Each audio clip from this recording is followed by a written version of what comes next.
Tu as déjà eu l'impression que quelque chose manquait sans savoir quoi exactement. Tout va bien dans ta vie, mais tu ne ressens rien de spécial. Tu avances, tu fais des choses, mais tu as l'impression quand même que quelque chose manque, du coup, vraiment, à l'intérieur de toi. Dans cette vidéo, tu vas comprendre pourquoi tu te sens vide et ce que ce sentiment essaye de te dire.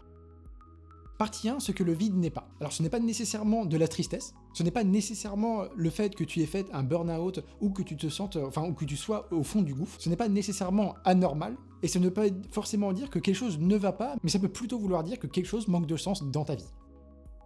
Partie 2, les vraies causes du vide intérieur. Une vie remplie mais pas alignée, tu fais ce qu'il faut faire, mais pas forcément ce qui te correspond à 100%. Donc résultat, tu avances mais sans connexion intérieure. Trop de distractions, pas assez de connexion, téléphone, contenu, stimulation permanente. Tu remplis ton temps mais pas vraiment comment tu te sens à l'intérieur. Tu es stimulé donc du coup en permanence mais rarement connecté à toi-même vraiment à l'intérieur. Manque de sens, tu fais peut-être du coup des choses sans comprendre réellement pourquoi tu les fais. Tu vis sûrement en automatique et du coup le cerveau il a besoin aussi un peu de savoir des fois pourquoi il fait les choses et pas juste comme ça vivre la tête dans le guidon en automatique. Évitement des émotions, éviter la tristesse, éviter l'ennui, éviter le malaise. Donc résultat de ça, vu que tu coupes les émotions négatives, tu coupes aussi sûrement les émotions positives et donc au final tu bloques tout et donc tu ne ressens plus vraiment quoi que ce soit. Fatigue mentale et émotionnelle, surcharge, stress, pression. Le cerveau déconnecte sûrement pour se protéger.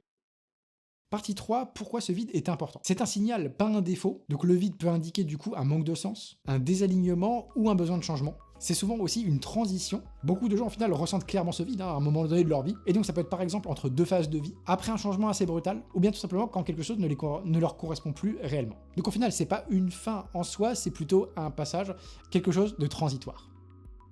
Partie 4, comment sortir de ce vide. Donc arrêter de fuir le vide, ne pas le remplir immédiatement et accepter de le ressentir. C'est là où du coup on va avoir pas mal d'idées, pas mal de choses qui vont être ressenties et donc à la suite de ça on va pouvoir prendre de meilleures décisions. Réintroduire du sens en se posant des questions très simples. Qu'est-ce qui compte réellement pour moi ? Qu'est-ce qui me donne de l'énergie au quotidien et qu'est-ce qui au contraire me vide de mon énergie au quotidien. Revenir aussi à des expériences réelles, créer, bouger, se rencontrer avec différentes personnes. Donc au final, moins de distractions et plus du coup d'activités, d'expérience. Et également faire des petits changements, ajuster son quotidien, faire de nouvelles choses, changer un peu également son rythme. Tout ça peut permettre du coup de créer des changements et donc de se poser les bonnes questions à la suite de ça et donc de voir qu'est-ce qui pourrait avoir plus de sens dans notre vie. Au final, pour conclure, on pourrait dire que du coup ce vide il n'est pas fait pour nous détruire mais plutôt pour se poser les bonnes questions et faire du coup opérer de nouvelles choses, de nouveaux changements à la suite de ça.